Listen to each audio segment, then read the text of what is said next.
I'm Judith Harris Martin from Student Support Services, Ministry of Education, and a group of us came to this course here with Hanif and Company, and I must say that it has been, first of all, very refreshing, knowledgeable, opening up senses, and so that we might have glossed over years ago, but it's been brought back in a new light and very practical. The way he outlined everything, we now have a method of how to do it with the 3 A's and the 4 R's. It has been helpful, okay? And with the children we use, the populations we use, this is built for them because they would enjoy that.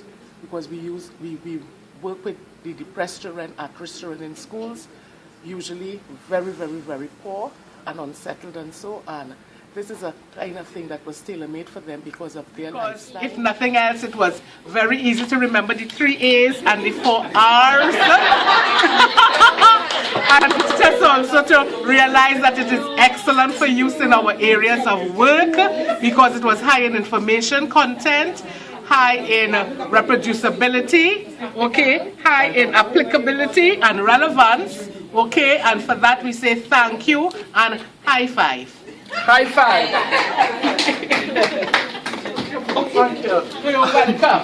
Thank you. Thank you very much.